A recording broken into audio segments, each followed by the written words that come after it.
En Génesis 3:15 se refiere en la Biblia sobre una sentencia de enemistad. Entonces, cuando Dios sentencia una enemistad es porque hubo previamente una amistad. Es decir, el juicio no iba relacionado con un aperitivo frutal, sino con una transgresión relacionada con amistad. Un término que significa también afecto, simpatía, aprecio, amor y apego. Decir que Satanás y Eva tuvieron un hijo fruto de inmoralidad no es nada descabellado si tenemos en cuenta el desarrollo inmoral que contamina la tierra en las siguientes generaciones, lo cual motivó a Dios para instigar un letal castigo que cubrió la tierra de aguas, lo que conocemos hoy en día como el diluvio universal. Una pregunta muy válida para los que creen en la versión aperitivo manzana es: ¿qué tiene que ver enemistad con comerse una fruta? Es decir, que Eva se come una fruta y la sentencia que le cae es tener enemistad con una serpiente. No tiene sentido, lo siento. Eso es una auténtica locura que carece de lógica, pues creer que Eva se comió una manzana es igual a pensar que los bebés vienen de las cigüeñas. Es así de simple y claro. Debe entender que la versión manzana aperitivo es una metáfora sobre el idilio entre Eva y el dragón, también llamado Samael en algunos textos antiguos, cuyo fruto engendrado es Caín, el cual es patriarca de la estirpe sangre azul o linajes reales, o de otras formas que en ciencia ficción se les aplica, que hasta el día de hoy gobiernan. Pero cuidado, no pienses que estoy hablando de reptilianos, extraterrestres y cosas de esas que no tienen nada que ver con nuestro plano físico y la realidad espiritual en la que nos movemos. Pero bien, continuemos. Génesis 3:15 dice así: y enemistad pondré entre ti y la mujer, y entre tu simiente y su simiente. Este pasaje viene a ser el argumento central, viene a ser el eje desde donde surge toda una cuestión muy controversial. Aquí el cerebro religioso colapsa hasta llamarnos herejes a todos los que optemos por pensar distinto a la teología aceptada. Vayamos pues al hebreo original de la Torá para evidenciar aún más, sin ningún lugar a dudas, la existencia de otro linaje distinto al humano aquí en la tierra. La palabra simiente en el hebreo de la Torá es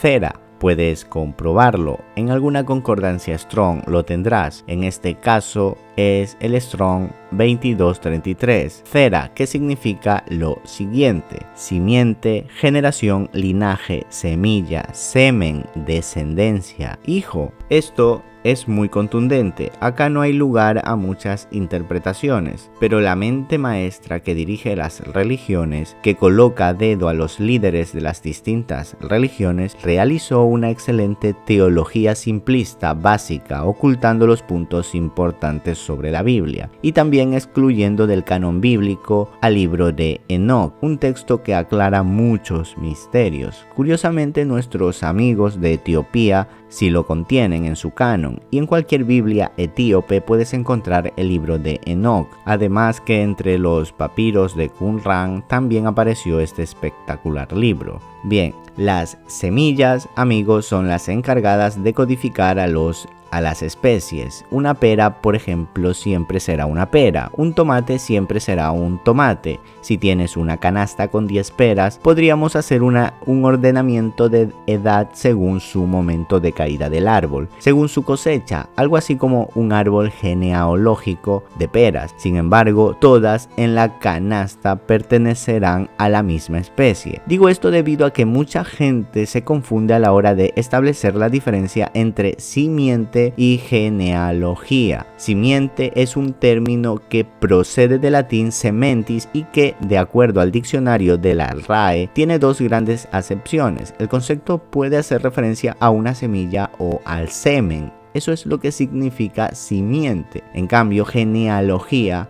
es aquella ciencia que se dedica al estudio de los antepasados y la descendencia de una familia o linaje en particular. Etimológicamente, el término genealogía proviene del idioma griego, según el cual genos significa descendencia, nacimiento, y logos, ciencia. Así, la genealogía no es otra cosa más que la ciencia o el estudio de la descendencia y ascendencia de un individuo y de su participación en un grupo más amplio, el cual se relaciona por lazos de sangre. Esto es biología de primaria, pero es necesario hacer una breve síntesis de estos conceptos debido a que muchos pasaron por alto este ligero detalle de que simiente va intrínsecamente ligado a órganos sexuales y métodos de reproducción. No deberíamos estar estudiando y rompiéndonos la cabeza con el Apocalipsis sin primero haber estudiado el Génesis a fondo. Como puedes observar, poca gente se ha percatado de que existe otra especie entre nosotros,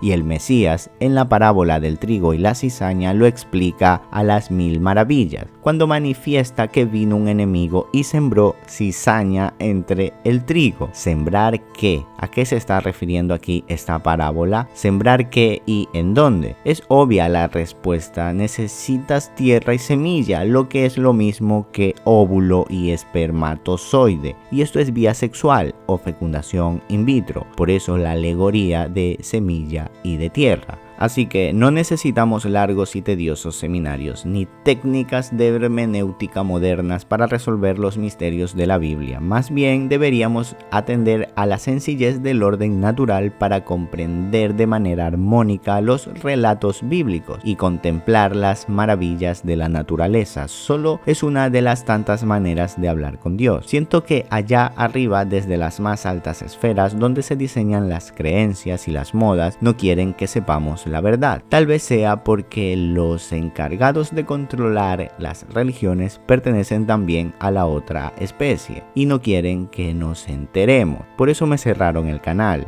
No tiene sentido que otras personas sigan hablando de la noticia del monotema mundial, hablando sobre que es una conspiración, pero no les cierren el canal. Sin embargo, a mí sí, porque lo relacioné, lo conecté con este tema de la simiente de la serpiente. Bien, y no estoy hablando de razas. Recuerda el ejemplo de la cesta de las peras. Todas las peras pertenecen a la misma especie. Los humanos tenemos varios tipos de tonos de piel, de color de pelo y de color de ojos. Esos son tipos de razas, pero en especie somos lo mismo. Algunas peras son más pequeñas, otras más robustas. Hay peras de muchos sabores y colores. Sin embargo, todas, sin excepción de tamaño y color, poseen el mismo código y por los siglos de los siglos seguirán siendo peras, pero pertenecen a la misma semilla, a la misma simiente. Así también los humanos.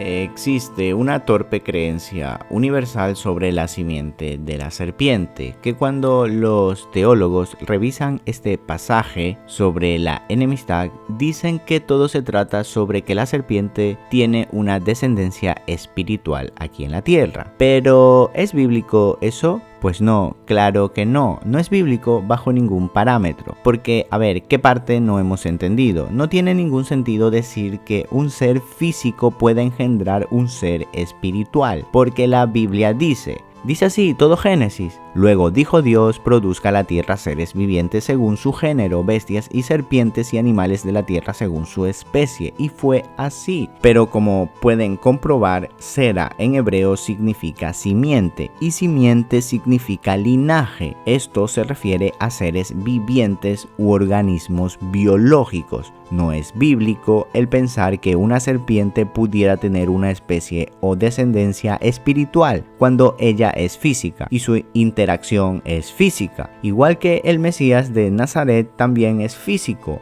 o como tú y yo que somos seres de carne y hueso. En ciencias como la biología se estudia el mecanismo de los seres vivos, y si alguien no comprende primeramente el mundo material, no le recomiendo ir por ahí dando cátedra sobre espiritualidad, pues solo se está engañando a sí mismo. Muy frecuentemente te encontrarás con este argumento para explicar este pasaje de la enemistad entre las simientes. Ellos dicen: los que no obedecen a Dios en su palabra son los hijos espirituales de la serpiente. Ya está, ese es el argumento. Dicen que eso es lo que significa este pasaje. Pero para esto, que algunos dicen, no poseen escritura para poder así demostrar tal declaración. Y además no es empírico, no se puede demostrar y ni siquiera es lógico pensarlo. Ellos cambian el concepto de simiente y nada más, se quedan tan tranquilos. Simiente significa semilla, ya está, y las semillas dan árboles, y en parábola significa lo que el Mesías estaba indicando. Por eso en los árboles genealógicos que nos brinda la Biblia respecto a Caín y a Adán se detallan de manera separada, porque dichos árboles no son de la misma especie, no pertenecen a la misma simiente. Ambas semillas fueron sembradas en la misma tierra, pero pertenecen a distintas especies. El óvulo de Eva fue fecundado por dos semillas antagónicas. Teniendo en cuenta la situación habitual asignada a los hijos primogénitos en la Biblia, deberíamos esperar que Caín aparezca en primer lugar y no Set. Su omisión aquí debe tenerse en cuenta. La genealogía de Caín se da por separado antes de Adán, en el capítulo 4. Esta genealogía comienza con Caín, sin nombrar a Adán, ni a nadie delante de él. Si bien esto no es una prueba concluyente de que Adán no es padre de Caín, pero debería por lo menos invitarnos a la sospecha. Por otra parte, tenemos en la epístola de Judas un pasaje donde se ubica a Enoc como séptimo desde Adán, conforme al orden de las primogenituras. Y acá también se omite a Caín como miembro de la familia. Judas 1:14 dice: de estos también profetizó Enoc, séptimo desde Adán. Si cuentas desde Adán hasta Enoc, verás que solo aparecen los nombres de los hijos originales de Adán, pero se excluye a Caín. Si contamos a Caín, debería ser Enoc el octavo. Entonces aquí Judas, el apóstol, el hermano de Jesús, no Judas Iscariote, que redactó esta epístola, sabía en los tiempos de Jesús que Enoc era el séptimo desde Adán. Pero no es que no sabía contar, sino que excluía a Caín porque entendía que pertenecía a la simiente de la serpiente. Es por esto que digo que el escritor del Génesis es de una sabiduría sobrenatural, ya que consigue revelar y ocultar sobre lo que realmente sucedió en el Edén, que sucedió algo muy extraño. Y en cuanto a la omisión de Abel en la genealogía del orden de Adán hasta Enoc, podemos entender que como fue asesinado, fue sustituido oficialmente por Set. Lo que la Biblia te está diciendo es que Abel y Set sí eran hermanos, mientras que Caín era algo así como hijo adoptivo de Adán. En Génesis 4:25 dice así: y conoció Adán una vez a su mujer, y ella dio a luz un hijo, y le puso por nombre Set, porque dijo ella: Dios me ha dado otro hijo en lugar de Abel, pues Caín lo mató. Luego en Juan 3:12 en el Nuevo Testamento se realiza una explicación sencilla por qué Caín mató a Abel. Dice: no como Caín, que era del maligno, y mató a su hermano. ¿Y por qué causa le mató? Porque sus obras eran malas y las de su hermano justas. Juan dice aquí que Caín era literalmente del maligno, era hijo de Satanás, por eso mató a Abel, porque fue homicida desde el principio y padre de mentira. Luego en Mateo 23:33, el Mesías les dice así: serpientes, generación de víboras, ¿cómo escaparéis de la condenación del infierno? El Mesías vuelve a utilizar el mismo calificativo para referirse a los líderes de aquel tiempo. No pienses que Jesús estaba utilizando un insulto coloquial de aquel tiempo para agredir a los líderes de aquel entonces. Claro que no, el mensaje lleva en sí encriptado un concepto de morfología biológica. Jesús no iba por ahí lanzando insultos a la gente, él sabía lo que decía y cada sílaba que salía de su boca llevaba kilotones de pura verdad y revelación. Jesús les dijo la verdad sobre quiénes eran y de dónde salieron. En Judas 1:6 se les denomina a ellos, se les clasifica como carne extraña. y es que siempre ha existido entre nosotros otra especie. Los cardos y espinos continúan creciendo hoy en día, pero pronto la cizaña será cortada y lanzada al fuego. Hay que entender y poner sobre la mesa que existen los humanos y existe la carne extraña. Esta carne extraña se clasifica entre los ángeles caídos, los hijos de Caín, los Nefilín y su descendencia cananea, hasta los actuales líderes que gobiernan hoy el mundo. Entonces existen dos bloques, la carne extraña y todos los demás. Pero ¿te has preguntado alguna vez por qué la Biblia no oculta detalles sobre las matanzas cananeas en manos de Josué? ¿Y por qué lo narra todo de forma tan violenta? ¿Te has hecho esa pregunta? Hoy en día, según la Carta de los Derechos Humanos, esto sería inadmisible e intolerable. Sin embargo, Dios lo detalla explícitamente a través de su palabra, pero la humanidad no ha conseguido entender aún qué motivos hay detrás de todo este genocidio cananeo. Ya desde el principio Dios dijo a Adán que maldita será la tierra por tu causa. Por ende, durante todas las generaciones de la historia iba a existir la eterna guerra entre las dos simientes. La enemistad entre ambos linajes fue decretado por Dios desde el principio de los tiempos. En un primer momento la estirpe de Caín y los Nefilín fueron ahogados en un voraz diluvio y posteriormente Satanás se adjudicaría nuevamente descendencia a través de Can y la esposa de Noé, de cuyo cruce nacería Canaán, el cual era la prolongación de la profecía del huerto del Edén, cuando dijo: maldita será la tierra por tu causa. Y con Canaán se repite el mismo patrón: maldito seas Canaán.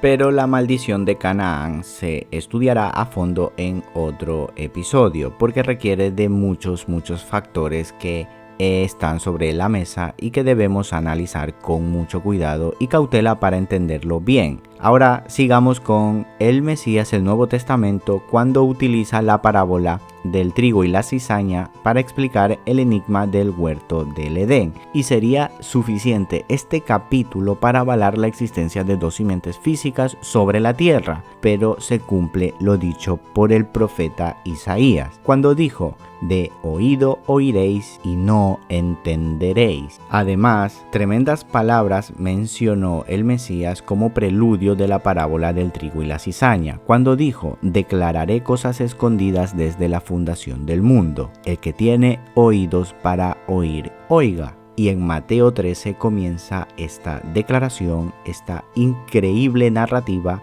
para desarrollar todos los misterios ocultos que estaban en el Génesis tras la incidencia entre la serpiente Adán y Eva. Esta parábola es la explicación de uno de esos misterios del reino de los cielos que están escondidos desde la fundación del mundo. Las palabras son como leones, tú las sueltas y ellas solas se defienden y su rugir hace despertar a los muertos. Te invito a que leas Mateo 13, que después de tener este enfoque, todo lo que estás viendo sobre la simiente de la serpiente, lo que significa la palabra semilla, y ahora leas Mateo 13 sobre esta parábola y verás la idea bíblica con otros ojos y verás claramente lo que el Mesías te está intentando decir con esta parábola. La buena simiente son los descendientes de Adán, genéticamente humanos. La cizaña es la simiente de Caín, que son hijos genéticos de Satanás.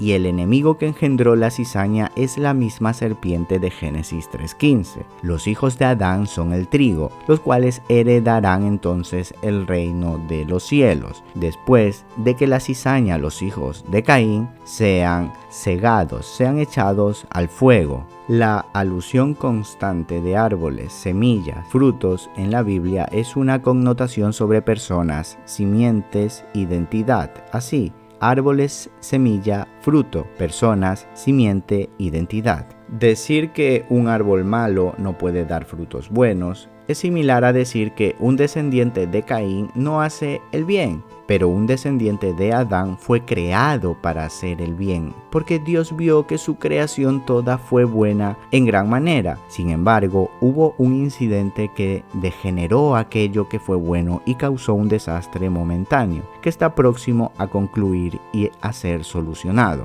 Vas a ser protagonista de los días más importantes de la historia de la humanidad. Serás testigo presencial de algo extraordinario, de la conclusión de una vieja discusión primigenia y eterna, que tuvo sus inicios hace 6000 años en el Edén y que desencadenará la batalla final en el valle de Megido.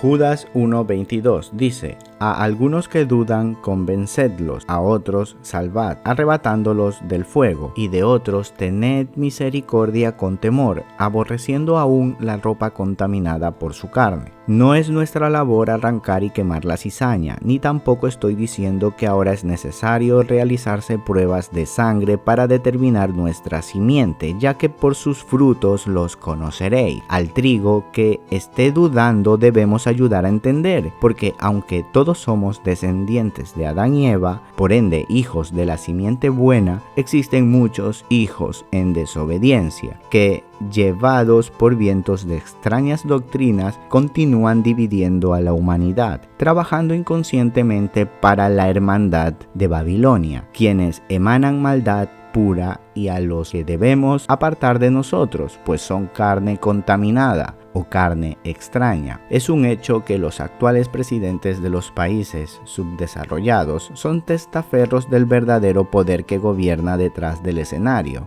Ellos vendieron su alma a cambio de fama, poder y dinero. Solo son títeres y esclavos de su propio ego. Algunos son conscientes de para quién trabajan en realidad, otros son tan charlatanes que no saben ni cómo funciona el mundo. Solo desean llenar sus bolsillos y disfrutar de los deleites de este plano material. Luego están los presidentes de países elitistas como Estados Unidos, Rusia, China, Europa, donde recientemente salió un estudio que demuestra que todos los presidentes de dichos países estaban emparentados, al igual que varias estrellas de cine, porque el componente genético es fundamental para estos seres, ya que es la forma de conectarse con las entidades de el inframundo o de otros planos dimensionales. El código genético funciona como antena receptora y hace que la fusión entre el avatar, que es este cuerpo, y el ente sea muy eficiente para proseguir con la parasitación del sistema.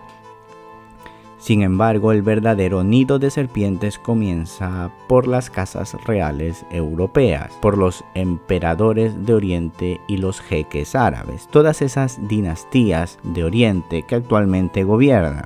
Estas caras visibles solo son el primer peldaño hasta los verdaderos capos y dueños de este sistema. Muchos de ellos sencillamente no existen ni en internet ni en ningún pasaporte, ni nunca saldrán en la televisión. Bueno, y voy a ir dando por terminado este primer documento expuesto con varios argumentos y varias pruebas que evidencian la existencia de otra simiente entre nosotros. Pero hay mucho más, la información es extensa, no puedo alargarme demasiado tiempo aquí, ahora, así que vamos a dejarlo para otro capítulo. Algo donde podamos explicar también la estirpe cananea, la maldición de Canaán y cómo fue que estos pudieron traspasar el diluvio y cómo hoy en día continúan gobernando. Cómo fue que David mató a Goliat y qué significa Goliat en la Biblia y por qué el Mesías fue clavado su madero sobre una montaña que llevaba el mismo nombre que Goliat Gat, el Golgotá, allí para aplastar la cabeza de la serpiente, tal como describe el Génesis. Todos estos misterios increíbles de la Biblia vamos a seguir sacándolos a la luz. Así que amigos, un fuerte abrazo y hasta la próxima.